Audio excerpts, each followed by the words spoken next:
നമസ്കാരം. ഞാൻ doctor Arun B Nair. 25 വയസ്സുള്ള ചെറുപ്പക്കാരി സ്വന്തം ഭർത്താവിൻ്റെ പെരുമാറ്റത്തിലെ പ്രശ്നങ്ങൾ പറയാൻ വേണ്ടിയാണ് വന്നത്. അവരോടൊപ്പം അവരുടെ അച്ഛനും അമ്മയും ഉണ്ടായിരുന്നു. വിവാഹം കഴിഞ്ഞിട്ട് 3 വർഷമായി. ഒരു പ്രണയ വിവാഹമായിരുന്നു. ഇൻസ്റ്റാഗ്രാം വഴി പരിചയപ്പെട്ട ഒരു ചെറുപ്പക്കാരനെ ഈ പെൺകുട്ടി പ്രണയിക്കുകയായിരുന്നു. വീട്ടുകാരുടെ ഇഷ്ടത്തിന് വിരുദ്ധമായി തന്നെ വീട്ടിൽ നിന്ന് ഇറങ്ങിപ്പോകുന്നൊരു സാഹചര്യമായിരുന്നു. ആ ചെറുപ്പക്കാരൻ സ്വന്തമായി ബിസിനസ് നടത്തുകയാണ് എന്നുള്ളതായിരുന്നു അന്ന് ആ പെൺകുട്ടിയോട് പറഞ്ഞിരുന്നത്. കേരളത്തിലും പുറത്തുമൊക്കെ പല പല സ്ഥലങ്ങളിൽ ബിസിനസ് താല്പര്യങ്ങളുണ്ട്, വലിയ യാത്രകൾ വരും, വലിയ തോതിലുള്ള സാമ്പത്തിക സ്ഥിതിയുണ്ട് എന്നൊക്കെ പറഞ്ഞിട്ടായിരുന്നു പ്രണയബന്ധത്തിലേക്ക് പോയത്. വിവാഹത്തിന് മുൻപ് നിരവധി പ്രാവശ്യം അയാളെ കാണുമ്പോഴൊക്കെ തന്നെ വലിയ ഹോട്ടലുകളിലൊക്കെ വിളിച്ചുകൊണ്ടുപോയി ഭക്ഷണം വാങ്ങിക്കൊടുക്കുകയും അങ്ങനത്തെ രീതികളിലൊക്കെയായിരുന്നു കാര്യങ്ങൾ മുന്നോട്ട് പോയിക്കൊണ്ടിരുന്നത്. സ്വാഭാവികമായും വളരെ സമ്പന്നനായൊരു വ്യക്തിയാണ് താൻ പ്രണയിക്കുന്ന വ്യക്തിയെന്ന് തന്നെ ഈ പെൺകുട്ടി കരുതുകയും ചെയ്തു. എന്നാൽ വിവാഹത്തിന് ശേഷമാണ് അയാളുടെ സ്വഭാവത്തിലെ ചില പ്രത്യേക സവിശേഷതകൾ ആ പെൺകുട്ടിയുടെ ശ്രദ്ധയിൽപ്പെട്ടു തുടങ്ങിയത്. വലിയ ദേഷ്യമാണ്. ദേഷ്യമെന്ന് പറഞ്ഞാൽ താൻ പറയുന്ന പോലെ തന്നെ എല്ലാ കാര്യങ്ങളും ചെയ്തോണം, ഇല്ലെങ്കിൽ ഭയങ്കരമായിട്ട് പൊട്ടിത്തെറിക്കും. പൊട്ടിത്തെറിച്ച് കഴിഞ്ഞാൽ ചിലപ്പോൾ ശാരീരികമായിട്ട് ഉപദ്രവിക്കും, മർദ്ദിക്കും, സാധനങ്ങളെടുത്ത് എറിയും.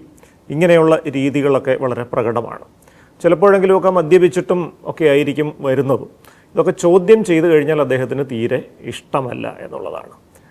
മാത്രമല്ല, കല്യാണം കഴിഞ്ഞാണ്ട് 1 മാസം കഴിഞ്ഞപ്പോഴാണ് ഭർത്താവിനെ അന്വേഷിച്ച് പോലീസുകാർ വീട്ടിൽ വരുന്നൊരു സാഹചര്യം ഉണ്ടായത്.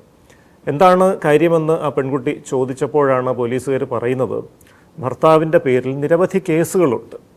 ചെക്ക് കേസുകളുണ്ട്, പൈസ വാങ്ങിയിട്ട് തിരിച്ചു കൊടുക്കാതിരുന്ന കേസുകളുണ്ട്, അടിപിടി കേസുകളുണ്ട്. ഇങ്ങനെ പലതരത്തിലുള്ള പ്രശ്നങ്ങളും തൻ്റെ ഭർത്താവിന് ഉണ്ട് എന്നുള്ളത് ഈ പെൺകുട്ടി മനസ്സിലാക്കുന്ന പോലീസുകാർ പറഞ്ഞപ്പോഴാണ്. അപ്പോൾ ഇതിനെ തുടർന്നിട്ട് ഭർത്താവിൻ്റെ അമ്മ, കുറച്ച് ദൂരെയാണ് താമസിക്കുന്നത്, അവരെ വിളിച്ച് ഈ പെൺകുട്ടി സംസാരിച്ചപ്പോഴാണ് ഈ ഭർത്താവിൻ്റെ അമ്മ വെളിപ്പെടുത്തുന്നത്, ഇവൻ ചെറുപ്പം തൊട്ടേ തന്നെ ഇങ്ങനത്തെ കുറച്ച് സ്വഭാവങ്ങളൊക്കെ ഉള്ള ഒരാളാണ്. ചെറിയ പ്രായത്തിലെ ഭയങ്കര ദേഷ്യമായിരുന്നു, പറയുന്നൊന്നും അനുസരിക്കില്ലായിരുന്നു, കുറച്ച് കളവൊക്കെ പറയുന്ന സ്വഭാവങ്ങളുണ്ടായിരുന്നു, മോഷണ സ്വഭാവങ്ങളുണ്ടായിരുന്നു, പെട്ടെന്ന് വയലൻ്റ് ആവുമായിരുന്നു. ചെറിയ കാര്യത്തിനങ്ങ് വയലൻ്റായി കഴിഞ്ഞാൽ പിന്നെ സാധനങ്ങൾ എടുത്തെറിയുക, ആളുകളെ ആക്രമിക്കുക, ഈ രീതിയിലൊക്കെയാണ്. 7ാം ക്ലാസ്സിൽ പഠിക്കുന്ന സമയത്ത് സഹപാഠിയായ ഒരു കുട്ടിയുമായിട്ട് വഴക്കുണ്ടാക്കി അവനെ ഇടിച്ച് തറയിലിട്ട് അവൻ്റെ പുറത്ത് കയറി ചവിട്ടി അവൻ്റെ കാലിൻ്റെ എല്ല് ഒടിയുന്നത് വരെ നിരന്തരമായിട്ട് ചവിട്ടിക്കൊണ്ടിരുന്നു. ഒരു വളരെ ഭ്രാന്തമായ ഒരു പ്രകടനമായിരുന്നു അത് എന്നാണ് അന്ന് അധ്യാപകർ പറഞ്ഞതായിട്ട് ഈ അമ്മ ഓർത്ത് പറഞ്ഞത്.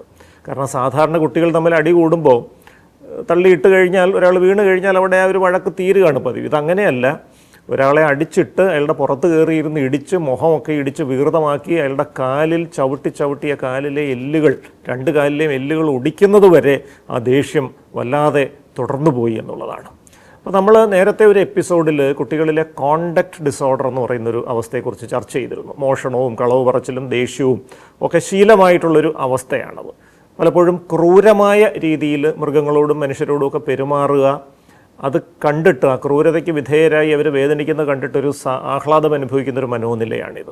ഈ കോണ്ടക്റ്റ് ഡിസോർഡർ ചെറുപ്പത്തിൽ തന്നെ നമ്മൾ ചികിത്സിച്ചില്ലെങ്കിൽ അത് ഭാവിയിൽ ആൻറ്റി സോഷ്യൽ പേഴ്സണാലിറ്റി ഡിസോർഡർ, സാമൂഹിക വിരുദ്ധ വ്യക്തിത്വ വൈകല്യം എന്നൊരവസ്ഥയിലേക്ക് പോകും. ഈ പെൺകുട്ടിയുടെ ഭർത്താവ് ഇന്നിപ്പോൾ 28 വയസ്സുണ്ട് അയാൾ ഈ സാമൂഹ്യ വിരുദ്ധ വ്യക്തിത്വ വൈകല്യം എന്ന അവസ്ഥയിലാണ് ഇപ്പോൾ എത്തി നിൽക്കുന്നത്. ഈ വ്യക്തിത്വ വൈകല്യത്തിൻ്റെ പ്രത്യേകതകൾ: തെറ്റുകൾ ചെയ്യുക, അതായത് നിയമലംഘനങ്ങൾ അല്ലെങ്കിൽ സാമൂഹ്യ വിരുദ്ധമായ പ്രവർത്തികൾ ചെയ്യുക, അത് ആസ്വദിക്കുക.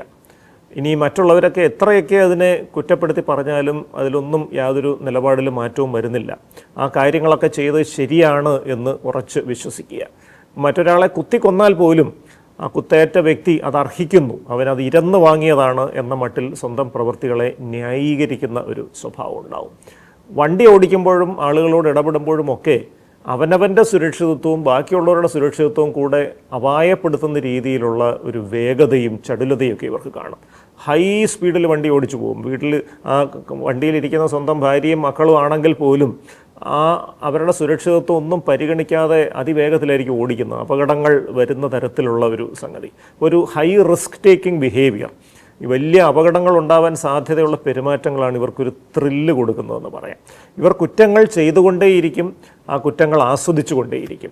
സ്വാഭാവികമായിട്ടും ഇവർ ചെയ്യുന്നതൊക്കെ ശരിയാണെന്ന് ഇവർ തന്നെ വിശ്വസിക്കുന്നതുകൊണ്ട് ഇവരൊരു ചികിത്സയിലേക്ക് വരാനുള്ള സാധ്യത കുറവാണ്. എന്നാൽ പലപ്പോഴും ഇവർ ക്രിമിനൽ കേസിൽ പ്രതികളായി ജയിലിലൊക്കെ അകപ്പെട്ട് കഴിഞ്ഞ് ജയിലിൽ വെച്ച് ഇവർ പെരുമാറ്റ പ്രശ്നങ്ങൾ പ്രകടിപ്പിക്കുമ്പോഴാണ് അവരെ ചികിത്സയ്ക്ക് വേണ്ടി കൊണ്ടുവരുന്നത്. തീർച്ചയായിട്ടും പ്രതിരോധമാണ് ചികിത്സയേക്കാൾ ഉത്തമം എന്ന് പറഞ്ഞതുപോലെ ചെറുപ്പത്തിൽ തന്നെ ഈ കോണ്ടാക്ട് ഡിസോർഡർ ലക്ഷണങ്ങൾ കാണുമ്പോൾ അത് ആ ഘട്ടത്തിൽ തന്നെ ചികിത്സിച്ചാൽ അത് ഈ സാമൂഹ്യ വിരുദ്ധ വ്യക്തിത്വ വൈകല്യമായി മാറാതിരിക്കാൻ സഹായകമാവും. മരുന്നുകളും മനഃശാസ്ത്ര ചികിത്സകളും മാതാപിതാക്കൾക്കുള്ള പരിശീലനവും ഒരുമിച്ച് നൽകിയാൽ ചെറുപ്പത്തിൽ തന്നെ ഈ അവസ്ഥയെ ഫലപ്രദമായിട്ട് നിയന്ത്രിക്കാൻ സാധിക്കും. നമസ്കാരം.